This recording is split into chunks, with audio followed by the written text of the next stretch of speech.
नमस्कार। दिन भर की बड़ी खबरों के विश्लेषण के कार्यक्रम सुनिए सच में आपका स्वागत है। मैं हूं मुकेश कुमार। तो दोस्तों, शुरू करते हैं आज का सुनिए सच। आज की खास खबरों पर नज़र डालते हुए, ट्विटर ने रविशंकर का अकाउंट घंटे भर के लिए किया ब्लॉक, बढ़ी तकरार।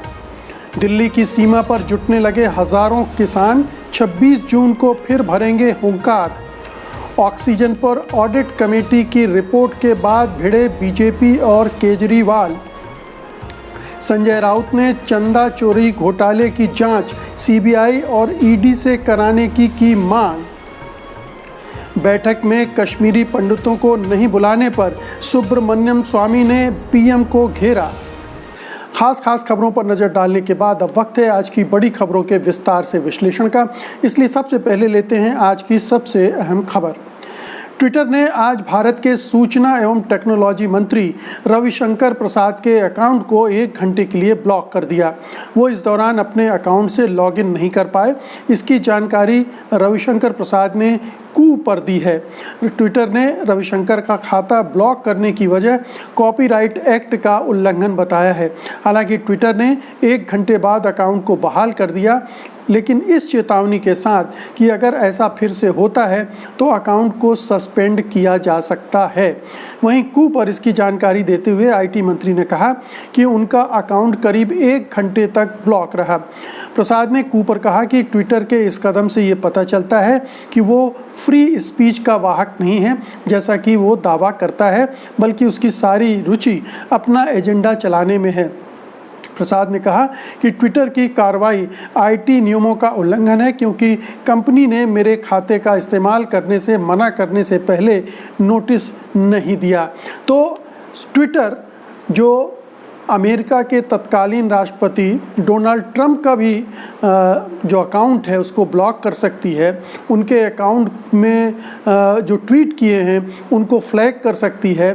उसमें ये लगा सकती है अनवेरिफाइड कंटेंट और तमाम तरह की चीज़ें कर सकती है। उसके सामने भारत के आईटी मंत्री रविशंकर प्रसाद की क्या बिसात है।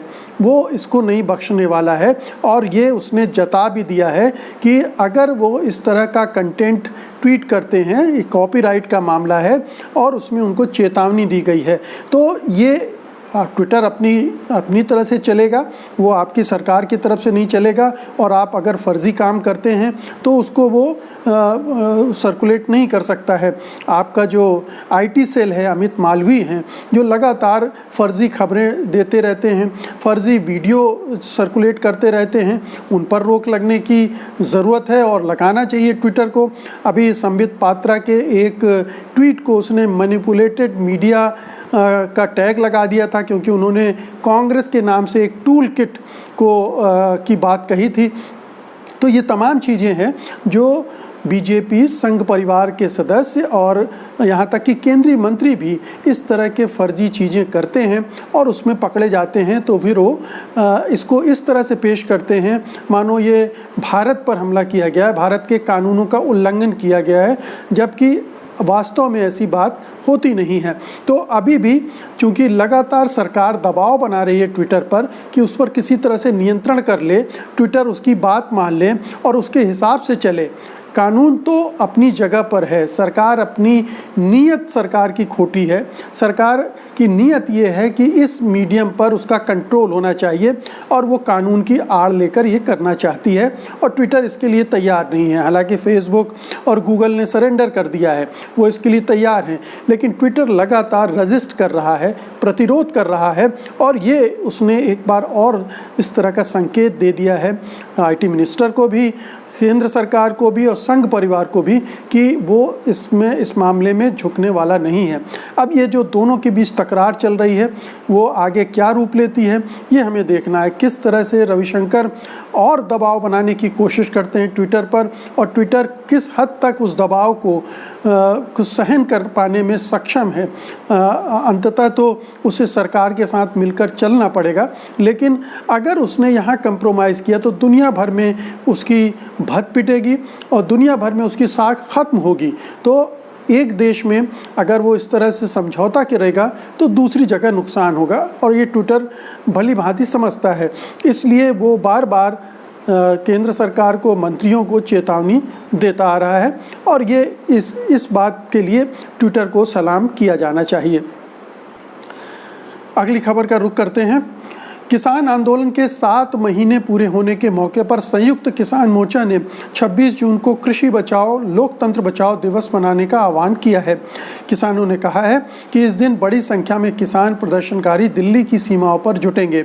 गुरुवार को एक प्रेस कॉन्फ्रेंस में संयुक्त किसान मोर्चा की ओर से बताया गया कि देश भर के किसान राजभवन के सामने प्रदर्शन करेंगे और राज्यपालों के माध्यम से राष्ट्रपति को अपना ज्ञापन सौंपेंगे। वहीं भारतीय किसान यूनियन के नेता राकेश टिकैत ने कहा है कि किसानों को 26 तारीख भूलने नहीं दी जाएगी। यूपी में किसान आंदोलन के केंद्र पश्चिमी उत्तर प्रदेश के सहारनपुर, मुजफ्फरनगर और मेरठ से गाजीपुर बॉर्डर के लिए हजारों किसान ट्रैक्टर से रवाना हो चुके हैं। राकेश टिकैत ने कहा है कि ट्रैक्टर दिल्ली का रास्ता न भूल जाएं, इसलिए इनकी रिहर्सल करनी पड़ती है। हमें उम्मीद है कि सरकार बात करेगी, नहीं बातचीत करेगी तो अगला कदम उठाया जाएगा। तो किसान अपने आंदोलन को न केवल जिंदा रखे हुए हैं बल्कि लगातार उसका आकार प्रकार भी बढ़ा रहे हैं, उसकी जड़ें मजबूत कर रहे हैं, उसे किस तरह से ज़्यादा प्रभावशाली बनाया जाए इसकी कोशिश कर रहे हैं। वो राजनीतिक अस्त्र का भी इस्तेमाल कर रहे हैं और अपनी जो शक्ति है, चाहे वो जो तादाद है उसके ज़रिए या ट्रैक्टर रैली के ज़रिए या प्रदर्शनों के ज़रिए, वो बार बार सरकार को एक वार्निंग देते जा रहे हैं। अभी पिछले महीने भी उन्होंने किया था, अब फिर कर रहे हैं। चूँकि बीच में कोरोना महामारी का प्रकोप एकदम से बढ़ गया था, इस वजह से किसान आंदोलन दिल्ली की सीमाओं पर भले ही थोड़ा ठंडा हो गया था, लेकिन पूरे देश भर में उसकी गतिविधियां चल रही थी, वो अंदर ही अंदर सुलग रहा था। अब जब चूंकि कोरोना का प्रभाव कम हो रहा है तो किसान नेता एक बार फिर से सक्रिय हो रहे हैं। जो उनका संयुक्त मोर्चा है वो अब आगे की योजनाएं बना रहा है और सरकार पर दबाव बनाने की कोशिश कर रहा है। ये जो टिकैत ने कहा है कि अब सरकार को बातचीत करना चाहिए। अगर सरकार बात नहीं करती है, सरकार के इरादे से लगता नहीं कि वो बात करना चाहती है, और अगर वो बात भी करेगी तो केवल बात करने के लिए बात करेगी, समाधान ढूंढने की नहीं करेगी, जैसा कि वो पहले भी करती रही है। एक सवाल ये भी उठाया जाता है कि जब कश्मीर के मामले में बातचीत की जा सकती तो किसानों से बातचीत क्यों नहीं की जा रही है। तो ये तमाम सवाल हैं जो सरकार की मंशा पर, सरकार की नीयत पर प्रश्न खड़े करते हैं। लेकिन किसानों को अगर अपनी मांगें मनवानी है, वो जो काले कानून हैं कृषि के उनको वापस लेना है, वापस लेने के लिए दबाव बनाना है, तो लगातार उन्हें अपनी गतिविधियों का विस्तार करना पड़ेगा, अपने प्रभाव का विस्तार करना पड़ेगा और आने वाले जो 5 राज्यों के चुनाव हैं उसमें अपनी ताकत और प्रभाव दिखानी पड़ेगी। अगर उसमें वो बीजेपी को नुकसान पहुंचाने में कामयाब होते हैं तो निश्चित रूप से केंद्र सरकार को, मोदी सरकार को उसके सामने घुटने टेकने पड़ेंगे। उसके पहले उसके रवैये में कोई नरमी आती हुई नहीं दिख रही है। अगली खबर लेते हैं।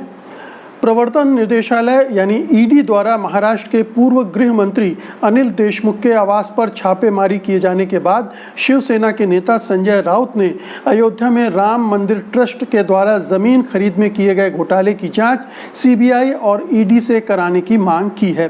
राउत ने कहा कि बीजेपी की राष्ट्रीय कार्यकारिणी इसको लेकर एक प्रस्ताव पारित करे और इस मामले में इन एजेंसियों से जांच कराने की मांग करे। राउत नागपुर और मुंबई में पूर्व गृह मंत्री अनिल देशमुख के यहाँ ईडी के छापों को लेकर पूछे गए एक सवाल के जवाब में ये कह रहे थे।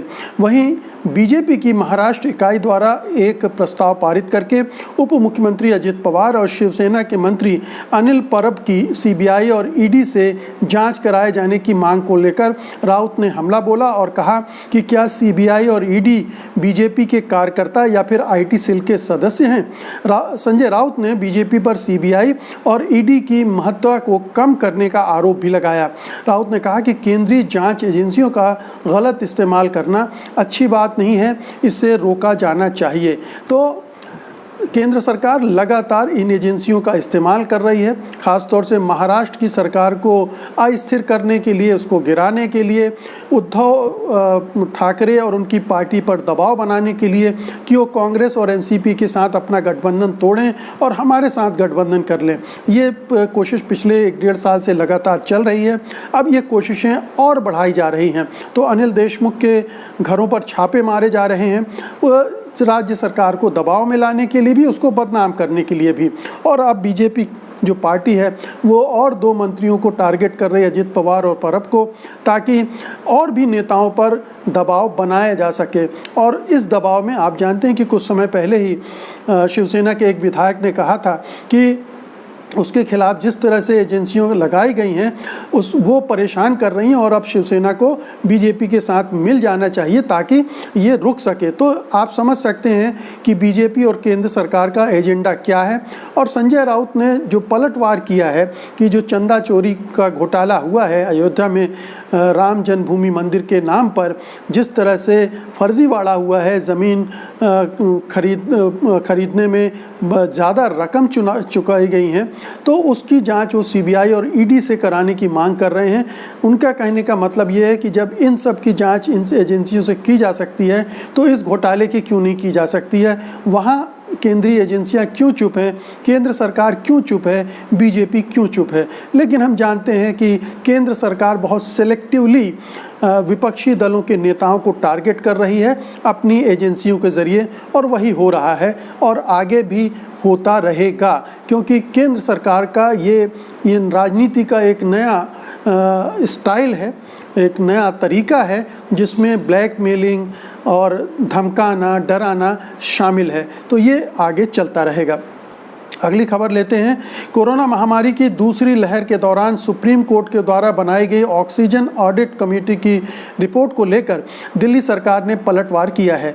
रिपोर्ट के मुताबिक दिल्ली की अरविंद केजरीवाल सरकार ने उसे जितनी ज़रूरत थी उससे 4 गुना ज़्यादा ऑक्सीजन की मांग की थी। लेकिन दिल्ली के डिप्टी सीएम मनीष सिसोदिया ने कहा है कि ये रिपोर्ट है ही नहीं और बीजेपी के हेडक्वार्टर में बैठकर बनाई गई है। इस रिपोर्ट के सामने आने के बाद बीजेपी प्रवक्ता संबित पात्रा, केंद्रीय मंत्री प्रकाश जावड़ेकर व पीयूष गोयल सहित कई नेताओं ने केजरीवाल सरकार पर हमला बोल दिया है। सिसोदिया ने कहा है कि इस रिपोर्ट को लेकर बीजेपी के नेता अरविंद केजरीवाल को गालियां दे रहे हैं, लेकिन ऐसी कोई रिपोर्ट आई ही नहीं है। पटपड़गंज सीट से विधायक सिसोदिया ने कहा कि हमने ऑक्सीजन ऑडिट कमेटी के कई सदस्यों से बात किया है और उन्होंने कहा कि ऐसी किसी रिपोर्ट को मंजूरी नहीं दी गई है। सिसोदिया ने सवाल पूछा कि जब इस कमेटी ने किसी रिपोर्ट को मंजूरी ही नहीं दी है तो ये कौन सी रिपोर्ट है और कहां से आ गई। उन्होंने कहा कि वो चुनौती देते हैं कि बीजेपी नेता ऐसी रिपोर्ट को लेकर आएँ जिस पर इस कमेटी के सदस्यों ने दस्तखत किए हों। उन्होंने कहा कि बीजेपी के नेता झूठ बोलने के चरम पर पहुंच गए हैं। बता दें, ऑडिट कमेटी ने अपनी रिपोर्ट में कहा है कि दिल्ली को उस दौरान लगभग 300 मीट्रिक टन ऑक्सीजन की ज़रूरत थी, लेकिन सरकार ने 1200 मीट्रिक टन ऑक्सीजन की मांग की। रिपोर्ट कहती है कि दिल्ली सरकार की ओर से इतनी ज़्यादा ऑक्सीजन की मांग करने की वजह से 12 राज्यों को इस गैस के संकट का सामना करना पड़ा, क्योंकि दूसरे राज्यों की ऑक्सीजन भी दिल्ली को ही देनी पड़ी।